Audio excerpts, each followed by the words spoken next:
LAKLIBA TANG kunithoida pangthokadoriba JUGESHWAR Center for Regional Excellence JCRE ge Taranithoi SHUBA KUMON THOURAM ge SHARUK ama OINA ngase Maheiroi Shing ge Oiba State Level Painting Competition ama Pangthokkhre Kwakethal Akham Laikai da leiba JCRE ge Office da My Planet My Responsibility haiba theme da Pangthokpa Painting Competition aduda punna Maheiroi chahum romna SHARUK yakhi category ahum thokna khaidoklaga pangthokkiba painting competition adugi matangda JCRE ge General Manager A Susantana hai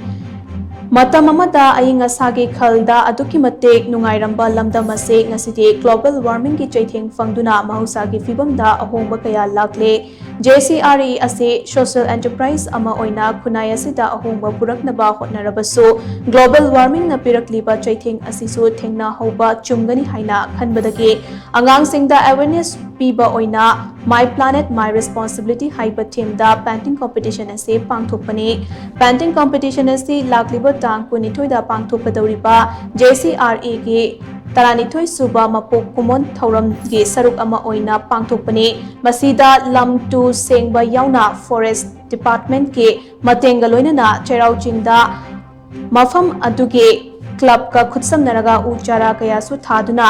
tongan ba thoram sing pangthokpasu laikre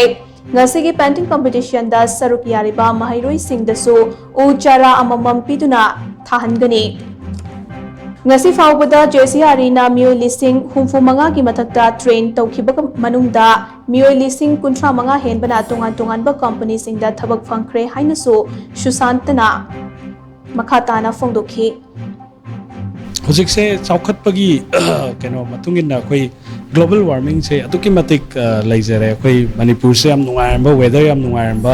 afam amane atu bo hojikti kitang tha kitang hengalakpa